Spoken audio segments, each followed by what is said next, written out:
Mr. President, an honor to have you on the program. Good to be with you. Thanks for having me.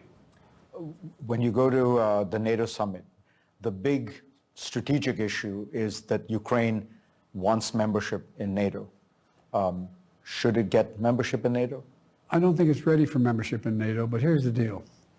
I spent, as you know, a great deal of time trying to hold NATO together because I believe Putin has had an overwhelming objective from the time he launched 185,000 troops into Ukraine, and that was to break NATO. He was confident, in my view, and many of the intelligence community, he was confident he could break NATO. So holding NATO together is really critical. I don't think there is unanimity in NATO about whether or not to bring Ukraine into the NATO family now, at this moment, in the middle of a war. For example, if you did that, then, you know, I mean what I say, we're determined to commit every inch of territory that is NATO territory. It's a commitment that we've all made no matter what. If the war is going on, then we're all in the war. You know, we're at war with Russia if that were the case. So I think we have to lay out a path, for the rational path, for Ukraine to be able to qualify to get into NATO. And we have, when the very first time I met with Putin 2 years ago in Geneva, and he said, I want commitments on no Ukraine in NATO. I said, we're not going to do that because it's an open door policy. We're not going to shut anybody out. NATO is a process that takes some time to meet all the qualifications, and from democratization to a whole range of other issues. So in the meantime, though, I've spoken with Zelensky at length about this. And one of the things I indicated is the United States would be ready to provide, while the process was going on, and it's going to take a while that process was going on, to provide security a la the security we provide for Israel, providing the weaponry, the needs, the capacity to defend themselves if there is an agreement, if there is a ceasefire, if there is a peace agreement. And so I think we can work it out, but I think it's premature to call for a vote, you know, in now, because there's other qualifications that need to be met, including democratization and some of those issues. The short-term issue is at the NATO summit is Sweden. Will Sweden, do you think, are you optimistic that Sweden will be invited to join NATO relatively soon? I am. I've met recently with the Swedish Prime Minister here. Sweden has the same value set that we have in NATO, has a small nation, but has the capacity to defend itself, they know how to fight, and I think they should be a member of NATO. You know better than anyone, the holdup is Turkey. Turkey and Sweden is making adjustments in their law to relate to whether or not have people burning the Quran.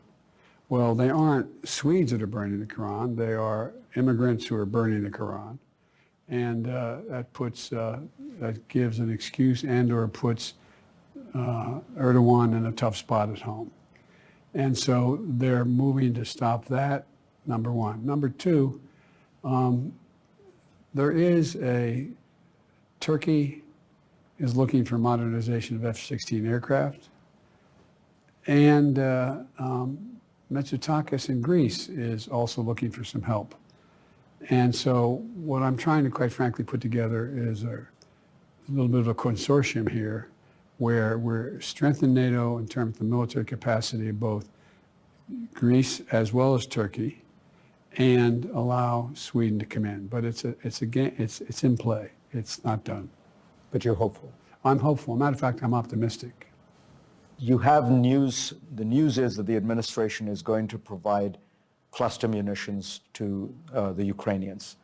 These are weapons that 100 nations ban, including some of our closest NATO allies. When there was news that the Russians might be using it, admittedly against civilians, your then press secretary said this might constitute war crimes. What made you change your mind and decide to give them these weapons? Two things, Fareed, and it was a very difficult decision on my part. And by the way, I discussed this with our allies, discussed this with our friends up on the Hill, and we're in a situation where Ukraine continues to be brutally attacked across the board by munitions, by these cluster munitions that have dud rates that are very, very low, I mean very high, that are danger to civilians, number one. Number two, the Ukrainians are running out of ammunition. The ammunition that they call them 155 millimeter weapons. This is a war relating to munitions, and they're running out of that ammunition, and we're low on it. And so what I finally did, took the recommendation of the Defense Department to not permanently, but to allow for in this transition period where we get more 155 weapons, these shells for the Ukrainians, to provide them with something that has a very low dud rate. It's about I think it's 150, which is the least likely to be blowing, and it's not used in civilian areas. They're trying to get through those trenches and then stop those tanks from rolling. And so, but it was not an easy decision, and we're not signatories to that agreement, but it took me a while to be convinced to do it. But the main thing is they either have the weapons to stop the Russians now keep them from stopping the Ukrainian offensive through these areas, or they don't, and I think they needed them. Let me ask you about China policy. Recently, there have been announcements of new restrictions on Chinese companies relating to cloud computing. The Chinese are now beginning to put restrictions in place on critical materials relating to semiconductors. If you want to be I travel around the world, the sense I get is people are wondering, where is this going? Is this a ratchet where the United States will keep doing things like this, the Chinese will start responding, and this goes on? Or do you think there's a kind of stable point here where U.S.-China relations can be, as you have often said, competitive, but also, when necessary, cooperative? The answer is I think there's a stable point. But look, if you don't mind my saying, just before we went on air, we talked about things are changing in the world. China is in flux right now as well. China has enormous potential capacity, but enormous problems as well. And so there's two things that I have tried to do in terms of our China policy. And by the way, I have met person to person with Xi Jinping more than any other world leader. 68 hours alone, he and I, with an interpreter, back when I was vice president all the way through, because as you remember, it was clear he was going to be president, and it wasn't inappropriate for the President of the United States, Barack Obama, to be traveling the world with him, but I traveled 17,000 miles with him when he was vice president in China. And so we understand each other, I think, fairly well, number one. Number two, everything's changing. You know, you've heard me say it before, the world's at an inflection point. No matter what was happening, China is at a different place right now. Internally. I'll give you an example. He often says to me, not often, he has on two occasions called me and said, why am I criticizing what's going on in Western China and slave labor, et cetera? And I said, remember you told me that for China to be able to be secure, it needs to have one leader, a united China from Taiwan to the Tibetan Plateau, and that's when China has always done well, going all the way back to the time when we had emperors. And I said, and so for me not to talk about, and you told me for you not to talk about unity of China, you wouldn't be able to lead. I said, well, United States is the most unique nation in the world. We are organized based on an idea, for real, an only idea. We hold these truths to be self-evident. All men and women are created equal, et cetera. We've never lived up to it, but we've never walked away from it. And for me, for American presidents to remain silent on slave labor would be totally inconsistent. And so I think, what I'm trying to say is, I'm sorry to go on so long, is that I think there is a way to establish a working relationship with China that benefits them and us. And the last thing I'll tell you on this is, I also called him after he had that meeting with the Russians about this new relationship, et cetera. And I said, this is not a threat, this is an observation. I said, since Russia went into Ukraine, 600 American corporations have pulled out of Russia. And you've told me that your economy depends on investment from Europe and the United States. And be careful, be careful.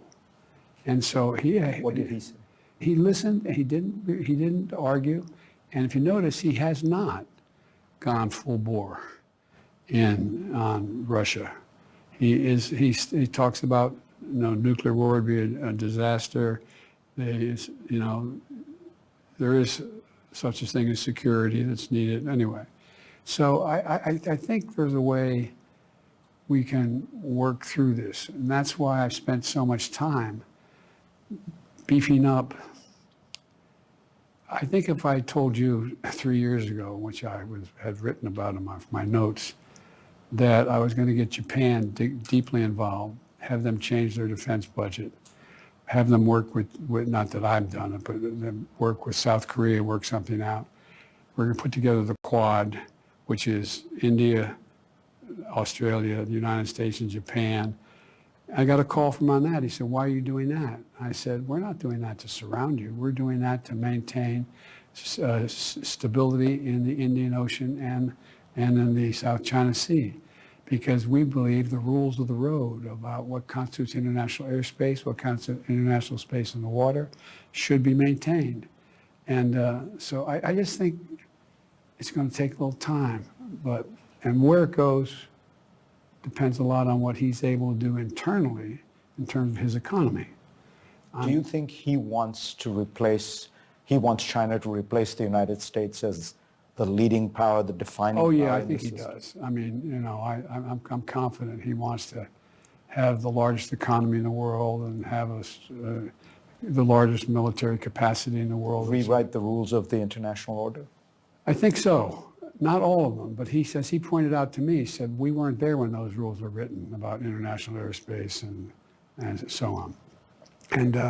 But I don't think he's looking for war, conflict, expansion of territory. And I sometimes say to my colleagues, I've spent over 180 hours talking with my NATO colleagues and European colleagues in person or on Zoom.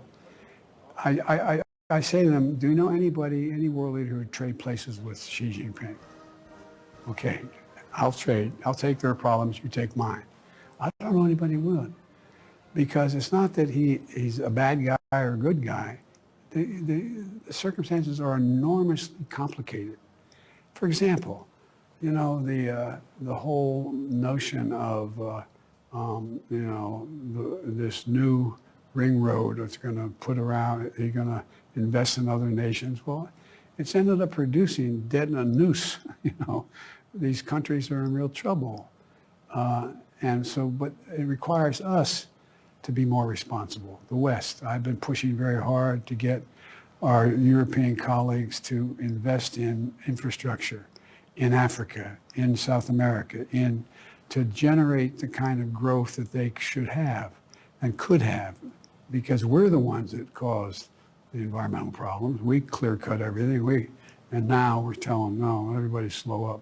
But I guess what I'm saying is I think there are positive answers to the dilemmas that exist without worrying about whether or not China is going to rule the world. What will it take for Bibi Netanyahu to get an invitation to the White House? Well, first of all, the Israeli president is going to be coming. We have other contacts. I've been, I think it's fair to say, an unyielding supporter of Israel for I've only been around a couple of years, but for as long as I've been around. And Bibi, I think, is trying to work through how we can work through his existing problems in terms of his coalition. I'm one of those who believes that Israel's ultimate security rests in a two-state solution. I think it's a mistake to think that as some members of his cabinet, and this is one of the most extreme members of cabinets that I've seen. I go all the way back to Golda Meir and all, and not that she was extreme, but I go back to that era. I think that the fact that the Palestinian Authority has lost its credibility, not necessarily because of what Israel's done, just because it's just lost its credibility, number one. And number two, created a vacuum for extremism among the Palestinians. The PLA, there's some very extreme elements. So it's not all Israel now in the West Bank, all Israel's problem, but they are part of the problem. And particularly those individuals in the cabinet who say they have no right to, we can settle anywhere we want, they have no right to be here, et cetera. And I think we're talking with them regularly, trying to tamp down what's going on, and hopefully Bibi will continue to move toward moderation and changing the court. You've had tough words about Saudi Arabia from the start about the Khashoggi killing and things like that. You talked about needing a kind of new relationship. They've been pretty unyielding when you've asked them to pump more oil. They slashed oil recently. Now Saudi Arabia wants a defense treaty from the United States promising that you will protect them, and they want civilian nuclear capacity, which again, the US would have to provide. And in return, they would recognize Israel. Are you going to do it? We're a long way from there. We got a lot to talk about. For example, that trip I went, which was criticized for my going, a number of things have happened on that trip. On that trip, I was able to negotiate overflights of Israeli aircraft can now overfly Saudi Arabia, number one. Number two, the price of oil is actually down, not up. And it's not because they have done one thing or the other, but the world's changing. Our policies relative to renewables are real. Number three, we found ourselves in a circumstance where the war in Yemen is essentially for a year now it's ended. The peace is being kept. So we're making progress in the region, and it depends upon the conduct and what is asked of us for them to recognize Israel. Quite frankly, I don't think they have much of a problem with Israel, quite frankly. And whether or not we would provide a means by which they could have civilian nuclear power and or be a guarantor of their security, I think that's a little way off. Finally, Mr. President, you've often said when people ask you about your age, just watch me. And I think a lot of people do watch you and are impressed, and they think you've been a great president. You've brought the economy back. You've restored relations with the world.